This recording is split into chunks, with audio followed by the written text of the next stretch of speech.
अस्सलाम वालेकुम viewers, welcome back to my channel. तो प्रेजेंटेशन ऑफ डाटा का हमने पहले रिलेटिव फ्रीक्वेंसी तक क्वेश्चंस देख लिए थे कि किस तरह से सॉल्व होने हैं। अब हम आगे फर्दर डिस्कस कर लेते हैं कि हमारे प्रेजेंटेशन ऑफ डाटा में और किस तरह के क्वेश्चंस होते हैं जो टेबल बनाते वक्त हम सॉल्व करते हैं।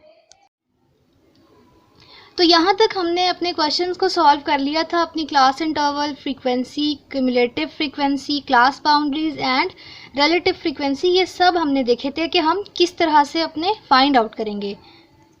अब जो चीज़ फाइंड आउट करने वाली है वो है more than and less than cumulative frequency distribution. अगर हमें ये कह दिया जाए कि हमने more than and less than cumulative frequency distribution find out करना है, तो उसको हम किस तरह से फाइंड आउट करेंगे वो अब हम देख लेते हैं आगे। अब अगर मैं अपने इसी क्वेश्चन के ऊपर देखें कि हम कैसे less than and more than cumulative frequencies निकालेंगे, तो मैं आपको इसी क्वेश्चन पे मेथड आपको बता देती हूँ, क्योंकि ऑलरेडी ये हाफ सॉल्व्ड है।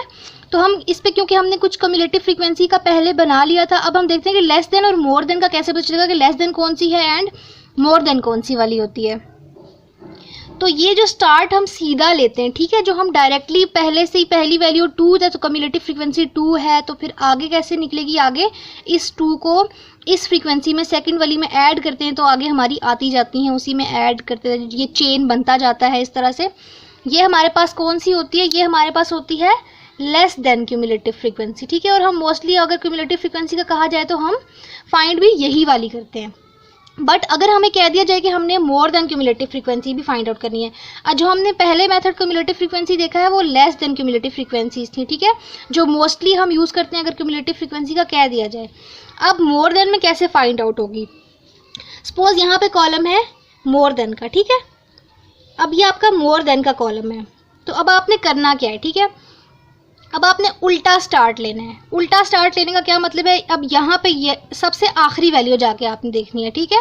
सबसे आखिरी वैल्यू थी आपके पास 1, तो आपकी यहाँ से 1 आ गई। अब 1 में आपने अगली वैल्यू ऐड अप करनी है, तो 1 + 7 = 8, ठीक है। अब इस 8 में ये वाली फ्रीक्वेंसी ऐड करनी है, 8 + 12, ठीक है, तो = 20। ये ऐसे ही पूरी बनती जाएगी, ठीक है। 20 में 11 ऐड करना है, ठीक है, 20 + 11 = 31, ठीक है। अब इस 31 में 5 ऐड अप करें, 31 + 5 = 36। अब 36 में 12 ऐड करना है, 36 + 12 = 48। अब 48 में 2 ऐड करना है, 48 + 2 = 50। तो आपने ये देखा कि जो फाइनल टोटल था आपका वो यहाँ पे आ गया, सही है। और यहाँ पे क्या हुआ, यहाँ पे आपका इस वाली में यहाँ पे एंड में वो टोटल वैल्यू थी, यानी यहाँ पे आपकी ऊपर सबसे टॉप पे जो है वो टोटल वैल्यू होगी, और जो लेस देन वाली है उसमें सबसे एंड पे आपका टोटल वैल्यू आ जाएगा। Cumulative frequency less than and more than का ये कॉन्सेप्ट है। अब ये सारी चीज़ें फाइंड आउट करने के तरीके को देखने के बाद अब हम ये कुछ टर्म्स हैं जिनको देख लेते हैं कि ये आखिर हैं क्या। तो हमने ये सारी फाइंड आउट भी की है, अपना class limit, class boundaries and mid points और क्लास मार्क्स में आपको मिड पॉइंट्स का बता देती हूँ अभी आगे जब हम इसकी डेफिनेशंस को देखेंगे। अब इसमें सबसे पहले हमारे पास क्लास लिमिट्स है। अब क्लास लिमिट्स हमारे पास क्या होती है कि जो एक ऐसी मतलब क्लास, ठीक है, जो 2 वैल्यू जिससे डिस्क्राइब हो रही हो, 2 वैल्यू से डिस्क्राइब हो रही हो, क्या मतलब है, जैसे हमने पीछे देखा था कि 0 से 9 फिर 10 से 19 यूँ थी ना वैल्यूज, 2 वैल्यू पे जो है वो डिफाइन हो रही थी, जिसमें से जो पहली वैल्यू थी हमने उसको कहा था कि वो क्या होती है, lower class limit, and second value को हमने क्या कहा था, that is upper class limit. तो इसको हम क्या कहते हैं, ये हमारे पास क्लास लिमिट्स होती हैं। अब ऊपर हमने कहा था कि 2 वैल्यूज ऐसी क्लास जिसकी दो वैल्यू पे डिस्क्राइब हो रही हो, ठीक है। क्लास बाउंड्रीज भी यही होता है, पर क्लास बाउंड्री में डिफरेंस क्या होता है, क्लास बाउंड्री में डिफरेंस ये होता है कि आपकी एग्जैक्ट वैल्यूज भी आ जाती है। एग्जैक्ट वैल्यू का क्या मतलब है, आपकी एक्चुअल वैल्यूज, जैसे आपका वेट होता है, ठीक है, हम वेट कहते हैं 110 पाउंड एक वेट है किसी का, ठीक है, कि अब ये मैटर नहीं करता, अब ये ज़रूरी नहीं है कि वो 110 वेट ही हो, वेट हमेशा पॉइंट्स में आ जाता है।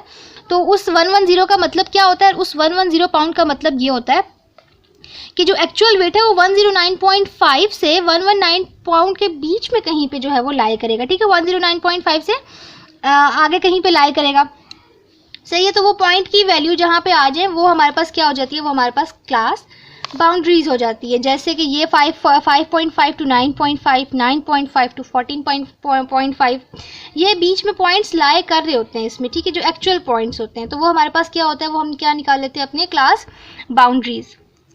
देन हमारे मिड पॉइंट्स या हमारे क्लास मार्क्स हमने अपने डिस्क्रीट डाटा पे कहा था कि वो हमारे पास क्लास मार्क्स हैं, उसमें हमने अपने इंटरवल्स नहीं बनाए थे, जस्ट वैल्यूज़ लिख दी थी जिसमें, ठीक है। तो अब जब क्लास इंटरवल है, इस क्लास इंटरवल से हम अपना मिड पॉइंट को कैसे निकालेंगे, ये क्लास मार्क्स और मिड पॉइंट एक ही चीज़ होती है, ठीक है।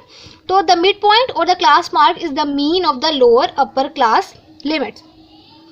क्या मीन, ठीक है, मीन कैसे निकलेगा। अब ये 5 to 10 है अगर, ठीक है, 5 to 10 हमने कहा है, तो 5 + 10 divided by 2, 15/2 and 7.5 is the mid point, ठीक है। हमने ये मिड पॉइंट्स या अपने क्लास मार्क्स इस तरह फाइंड आउट किए कि दो वैल्यू जो थी उनको ऐड करके डिवाइड बाय 2 किया तो हमारे क्लास मार्क्स आ गए।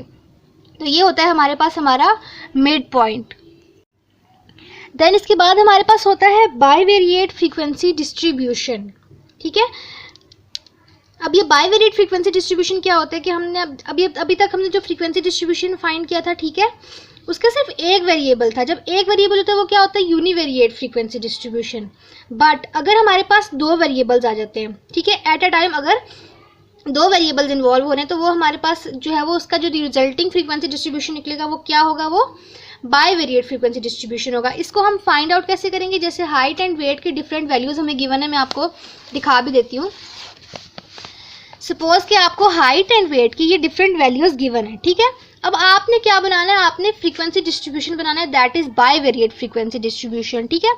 आपने वैसे ही करना है मेथड, ठीक है। अपने क्लास इंटरवल्स बनाने के लिए आपने सबसे पहले ये देख लेना है कि आपकी स्मॉलेस्ट वैल्यू इन दोनों, ये आपका एक वेरिएबल है हाइट, दूसरा वेरिएबल है आपका वेट। आपने हाइट में और वेट में दोनों में अपनी स्मॉलेस्ट वैल्यू भी देख लेनी है और अपनी लार्जेस्ट वैल्यू भी देख लेनी है। अच्छा, ये फाइंड आउट करने के बाद आपने अपनी क्लासेस बना लेनी है, ठीक है।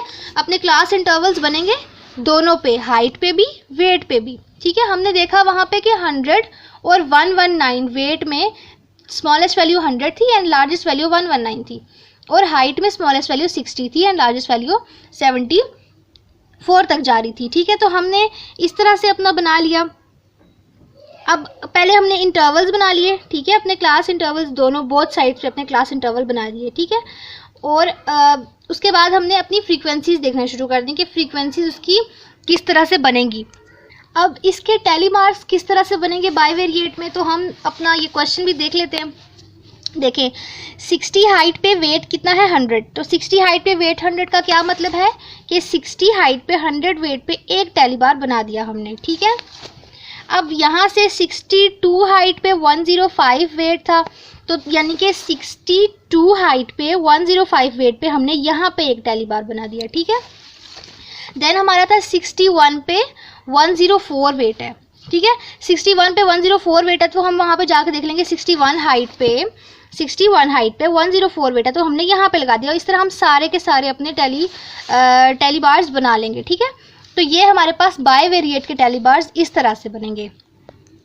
इसके बाद जो हमारे अब क्लास इंटरवल्स है, क्लास इंटरवल्स हमारे पास हमने कहा था कि दो तरह के होते हैं, ठीक है। लेकिन क्लास इंटरवल में कभी कभी ऐसा होता है, ठीक है, समटाइम्स, कि ओपन एंडेड क्लासेस भी आ जाती हैं। ये जो हमारी क्लासेस है ये क्या है, ये क्लोज एंडेड है, यानी कि इनका क्लोजिंग पॉइंट है, बट कुछ पॉइंट्स ऐसे होते हैं जहाँ पे ओपन एंडेड क्लासेस होती हैं। ओपन एंडेड क्लासेस का मतलब है जैसे ये 100 आ रहा है यहाँ पे, तो यहाँ पे आ जाए बिलो 100, यानी 100 से नीचे की जितनी भी वैल्यूज आ रही हैं, और यहाँ पे क्या आ जाए अबव 119, ठीक है। अगर यहाँ पे अबव 119 आ जाता है, ये हमारे पास कौन सी क्लासेस हो गई, ये हमारे पास हो गई ओपन एंडेड क्लासेस। इसको सॉल्व करना बहुत मुश्किल हो जाता है, इसलिए बेटर यही है कि हम क्लोज एंडेड क्लासेस रखें अपनी, ठीक है। तो सबसे बेहतरीन तरीका यही है कि अपनी क्लोज एंडेड क्लासेस के साथ ही हम अपने क्वेश्चंस को सॉल्व करें। अब क्लासेस बनाते हुए जब भी हमारे पास कोई डाटा होता है, ठीक है, क्लासेस बनाते हुए एक क्वेश्चन ये भी होता है हमारे पास कि हम कितनी क्लासेस बनाएं, क्योंकि टोटल नंबर ऑफ क्लासेस कितनी होनी चाहिए जो अब एप्रोप्रिएट साइज क्या होना चाहिए, ठीक है। एप्रोप्रिएट साइज ऑफ क्लासेस हमारे पास हम फाइंड आउट करते हैं, ठीक है। सपोज आप उसको के कह दो, ठीक है। तो एप्रोप्रिएट क्लास का साइज, ठीक है, साइज ऑफ क्लास, तो वो कैसे निकलेगा, 1 + 3.3 log n। इस फॉर्मूले में डाल के आप फाइंड आउट कर लो, ठीक है। तो आपका इजीली जो है वो कितनी क्लासेस आपने बनानी है आपका उसका साइज आ जाएगा, ठीक है। और n हमारे पास क्या होता है, n हमारे पास होती है टोटल नंबर ऑफ वैल्यूज़, ये हमारे पास होता है टोटल नंबर ऑफ वैल्यूज़ कितनी है, ठीक है। This is total number of values, ठीक है। इस फॉर्मूले में डाल के आपने निकाल लेना कि कितना क्लास का साइज होना चाहिए जो कि अप्रोप्रिएटली यूज़ होगा। तो उसके बाद आप फाइंड आउट कर सकते हो अपना क्लास इंटरवल। अब इसके लिए हम एक ये एग्जांपल देख लेते हैं अपनी, ठीक है। वो कह रहे हैं कि waist measurement in inches of 40 children aged 5 to 10 years are given below. ये क्या दिए हुए, वेस्ट मेजरमेंट्स इन इंचेस दिए हुए, कितने स्टूडेंट के हैं, ये 40 स्टूडेंट के। अब उसने हमें बता भी दिया कि group these data into frequency distribution taking one as a class interval size, और एग्जांपल भी दे दी कि क्लास इंटरवल साइज किस तरह से बनाना है, 13.5 to 14.4, 14.5 to 15.4 and up to so on. ऐसे ही आपकी क्लासेस बनती जाएंगी। एंड वो कह रहा है कि also determine the class boundaries. अब हम देख लेते हैं कि ये कैसे सॉल्व होगा। अब आप ये देखो कि आपको उन्होंने इतनी क्लासेस आपको ऑलरेडी दी हुई थी, ठीक है। सबसे पहले हमारा मकसद ही ये है कि हमने अपनी क्लासेस देख लेनी कि क्लासेस कैसे बनेंगी, ठीक है। अब ऑलरेडी साइज गिवन है हमारे पास, हमने लार्जेस्ट एंड स्मॉलेस्ट वैल्यू भी अपनी देख ली, ठीक है। 113.5 थी एंड लास्ट में थी हमारे पास 23.4। तो हमने इस तरह से अपने क्लास इंटरवल्स बना दिए, 135.5 to 14.4, 14.5 to 15.4, ठीक है। इसी तरह हमने 1 के डिफरेंस से अपनी ये क्लास इंटरवल बना लिए, ठीक है। अब हमारे पास टैली बार्स सेम तरह से बनेंगे जैसे हमने टैली मार्क्स पहले बनाए थे। जाके हम देख लेंगे टेबल पे कौन कौन सी वैल्यू है जो यहाँ पे लाई करी है, उसके आगे एक टैली बार बना देंगे। अब फ्रीक्वेंसीज भी उसी तरह सेम तरीके से हैं। अब क्लास बाउंड्रीज का क्या होगा, ठीक है। क्लास बाउंड्रीज मैंने आपको बताया था कि यहाँ से हम अपर क्लास लेते हैं, यहाँ से हम लोअर क्लास लेते हैं, ठीक है। अपर और लोअर, यहाँ से 14.5 माइनस 14.4 करेंगे, ठीक है। यहाँ से जो हमने 14.5 माइनस 14.4 किया, ठीक है। तो ये हमारे पास क्या आ गया, 0.1। यानी हमने डायरेक्टली बस 14.5 माइनस 14.4 करके देख लिया कि हमारी वैल्यू क्या आ रही है। और अब हमने क्या करना होता है, इसको बाय 2 करना होता है, ठीक है। तो डिवाइड बाय 2 जब हमने इसको किया 0.1 को, तो हमारे पास क्या आ गया, 0.05, ठीक है। और इस 0.05 को हमने क्या करना है, अब इसकी जो लोअर लिमिट होती है जिसको हम लोअर लिमिट कहते हैं, इसमें से माइनस, और जो अपर लिमिट है इसमें ऐड करवाना है, ठीक है। 13.5 माइनस 0.05 जब हमने किया तो हमारे पास पहली वैल्यू क्या आ गई, 13.45। और 14.4 में जब हमने 0.05 को ऐड किया तो 14.45। इसी तरह इन वैल्यूज़ में इनसे माइनस और इन वैल्यूज़ में से प्लस करना है तो 0.05 को, तो हमारे पास क्लास बाउंड्रीज बन जाएंगी। तो इस तरीके से हमने अपनी क्लास बाउंड्रीज बनानी है। अपनी इन वैल्यू को देखना है, ज़रूरी नहीं है कि वो 0.5 ही आती है, वो 0.05 भी आ सकती है, वो कोई और वैल्यू भी हो सकती है। इसलिए यहाँ से अपर और यहाँ का लोअर, इन दोनों को माइनस करके डिवाइडेड बाय 2 करवा के देखना है कि आपकी कौन सी वैल्यू है जो इसमें से माइनस और इसमें प्लस होगी। अब हम नेक्स्ट वीडियो में अपनी देखेंगे कि हमने अपने ग्राफ्स किस तरह बनाने होते हैं, ठीक है। हम ग्राफ्स बनाना सीखेंगे। अभी हमने जस्ट टेबल देखे हैं, इसके बाद हम अपने ग्राफिकल प्रेजेंटेशन पे भी आएंगे कि डाटा को ग्राफिकली कैसे प्रेजेंट किया जाता है। सो आई होप आपको वीडियो पसंद आई होगी। अगर आपको वीडियो पसंद आई है तो वीडियो को लाइक कर दें, शेयर कर दें और चैनल को लाजमी सब्सक्राइब कीजिएगा। Thank you so much.